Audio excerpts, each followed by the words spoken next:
Hi everyone, I'm glad you're here. I'm Mary with Mary Greeley News. Thank you very much for joining me. Today is June 27th, 2023, and it's Tuesday. Here's an update about that train derailment along the Yellowstone River. By last night, Monday evening, progress had been made in the removal of the rail cars after its derailment into the Yellowstone River. They still don't know why the Twin Bridges Railroad Trestle in Stillwater County even happened. Because of the collapse, enhanced 911 in 3 counties is still out. Early Saturday morning, just before 7 a.m., the trestle spanning the Yellowstone River near Reed Point collapsed, sending 10 loaded train cars into the river. Several other rail cars derailed, but didn't go into the water. Contents of 2 rail cars contained sodium hydrosulfide on the west side of the rail bridge, had been transferred into a stable rail car and moved to safety. There was 8 rail cars on the eastern side of the bridge that did not reach the water. They have also been removed. 5 of these rail cars contained asphalt and 3 contained fertilizer.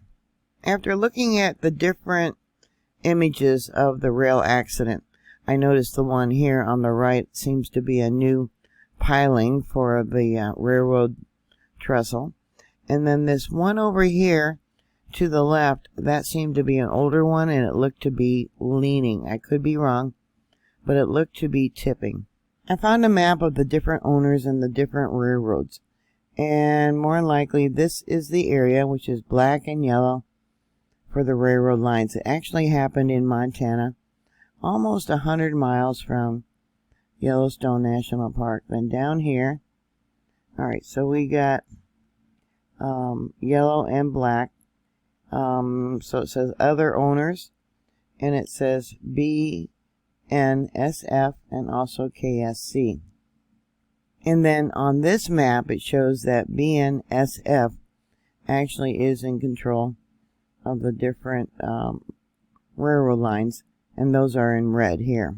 Here's another image. Now this is the newer one that holds up the trestles, the piling, I guess you would call it. It might be called something else, but that's what I'm going to call it in this video. On Monday, construction teams removed the cars containing fertilizer and 1 asphalt car, leaving 4 asphalt cars remaining on the eastern side of the bridge. These will be removed as the cleanup efforts continue.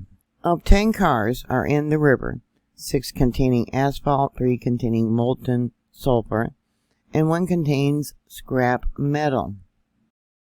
On Sunday, Greg Gianforte and Montana Rail Link visited the crash site, and they were reluctant to give a time frame of when repairs might be made. They said it's really complicated. Here's an image of that older piling that I was talking about, and it looked to me, I could be wrong, but it looked like it was leaning. Let me zoom in a little bit. Yeah, and you can see, yeah, it looks like deterioration on the backside underneath the trestle. It could be just from the shading, I don't know. It is unclear yet if the derailment caused the collapse of the bridge or if it was the other way around. The condition of these cars, including the 2 that are submerged, is a key unknown in the plan to remove them from the water. Also on Monday, a team of divers arrived on scene to gather more information about the situation below the surface. Different contractors and a large crane has been brought in to stabilize and remove these cars from the river. MRL is currently working with their unions and BNS to find alternative traffic routes to limit supply chain disruptions. Asphalt globals have been detected downstream on the banks and in the Yellowstone River. Here's another image of that piling. Yeah, it sure looks like it's leaning to me. And there is a sandbank that has developed. It's a large sandbank going all the way to the right of this image. They are calling it solid waste that is not water soluble, and it is not anticipated to impact water quality. Tests of the water that they did on Saturday showed no detectable levels of petroleum hydrocarbons or sulfur, and samples continue to be taken and analyzed. At this point, there are no known risks to public drinking water or private water wells. It looks like there's maybe another train below the water, below this one, and you can see how the asphalt, it became solid.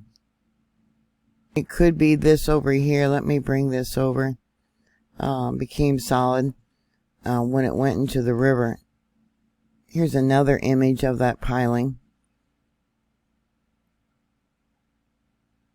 I don't know. Yeah, the maintenance for our infrastructure here around the country is, real poor.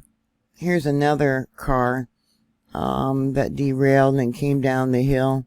Let me bring this over for you. Yeah, you can see cattle grazing in the background. And here's another image of that piling. This is that sandbar that I said had developed further downstream from it. Was this an act of sabotage or just neglect? Or are terrorists taking advantage of our neglected infrastructure? Here's another image of the different cars that were in the water. This one right here, that might be the scrap metal. You know, once it was chewed up and made into smaller pieces and put into a car. And then these here are probably the hydrogen sulfide, whatever. I guess it was sodium hydrosulfide. So what are your thoughts? It actually looks like here that the railroad line itself, the trestle, actually moved, going towards the right. You can see along here how it's bent. So thank you for watching. Thank you for subscribing. Please like, share, and subscribe. And I will talk to you later. God bless you. Bye.